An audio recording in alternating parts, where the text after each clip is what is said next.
High বন্ধুরা, আমি আবার এসে গেছি তোমাদের সামনে। আজকে আমি তোমাদের দেখাবো চিলি চিকেন। এই দেখো, আমি ওই 500 মতন চিকেন নিয়েছি। চিকেনটা এই যে ছোট ছোট পিস করে কেটে নিয়েছি।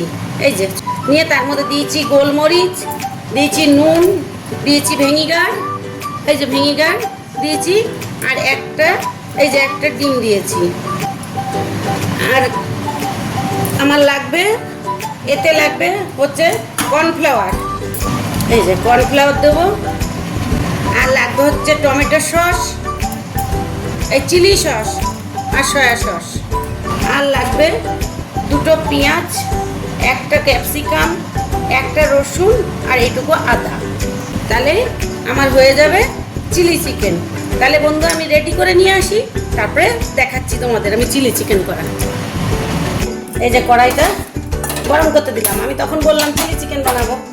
এই যে চিকেনটা আমি মাখিয়ে নিলাম। একটা ডিম, 2 চামচ কর্নফ্লাওয়ার, 3 চামচ ময়দা, আর হচ্ছে তোমার একটুখানি ওই যে একটা রসুন দেখালাম, রসুন, আদা আর একটু গোলমরিচের গুঁড়ো, এই দিয়ে মাখিয়ে নিয়েছি।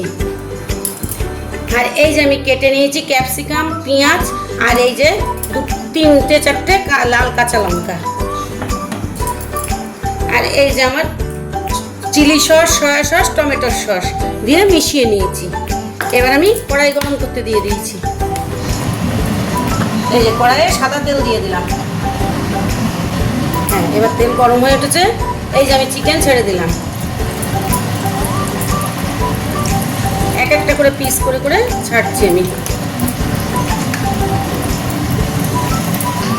শুধু কর্নফ্লাওয়ার দিয়েও ভাজা যায় বন্ধুরা, কিন্তু অতটা কর্নফ্লাওয়ার খাওয়া তো ভালো না। ওই জন্য আমি 1 চামচ ময়দা দিয়ে দিয়েছি, দিয়ে মাখিয়ে নিয়েছি জিনিসটাকে। এই যে চিকেনটাকে উল্টে দিলাম, একটু ব্রাউন ব্রাউন কালার করে ভেজে তুলে নেব।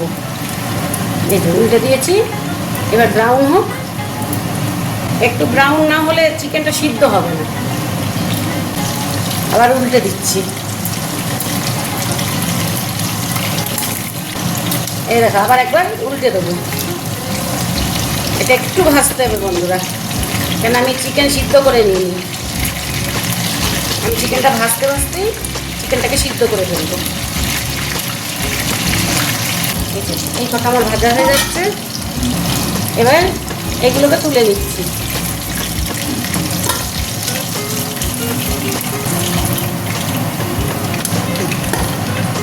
আর কটা ছাড়বো আবার।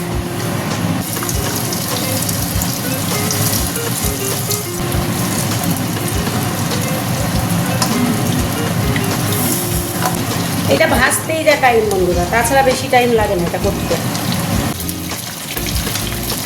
এবার আবার আমি নামিয়ে নেব।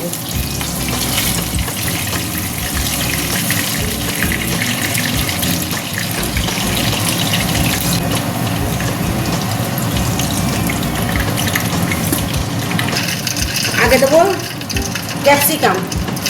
ওই যে রসুনটা তোমাদের দেখিয়েছিলাম, তার কিছুটা বেটে ওই যে ওতে মাখিয়েছি, আর এই যে কিছুটা এতে দিয়ে দিলাম রসুন। এবার রসুনটা একটু নাড়াচাড়া করে নেব। দিয়ে দেবো পেঁয়াজগুলো।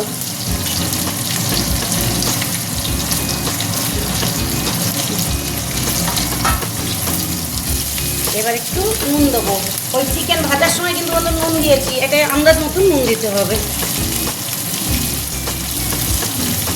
তারপরে আমার সয়া সসে নুন আছে, চিলি সসে নুন আছে, না আন্দাজ মতন নুনটা দিতে হবে, নয়তো নুনটা বেশি হয়ে যাবে। এবার এই যে 4টে পাকা লঙ্কা কেটে রেখেছিলাম দিয়ে দিলাম। এবার দিয়ে দেবো একটু ঢাকা।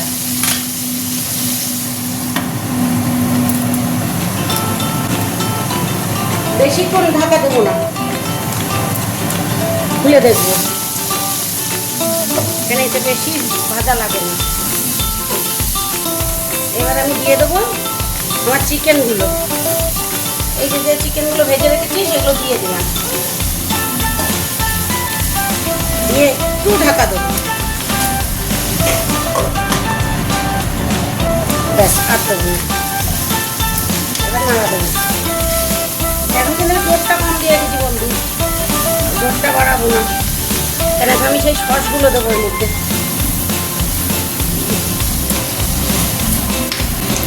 এই যে যে চিলি সস, সয়া সস আর টমেটো সস, এই যেটা মিশিয়ে রেখেছিলাম ফাটিয়ে, সেটা আমি এই যে ঢেলে দিলাম। জোর কিন্তু একদমই কম এখন। এবার হালকা নাড়া দেবো, হালকা একটু চিনি দিয়ে দেবো, কারণ সবগুলোই টক জাতীয় জিনিস তো, হালকা একটু দেবো যেন সসটা পুড়িয়ে না যায়, সেটা লক্ষ্য করবো, ওই জন্য খালি নাড়তে হবে। আর এইটুকু জল দিলাম, ব্যাস।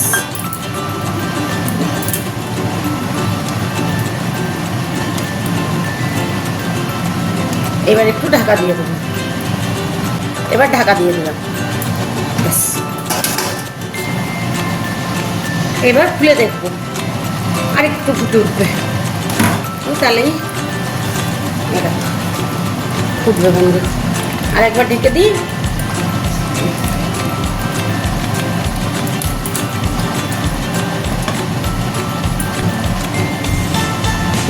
এই দেখো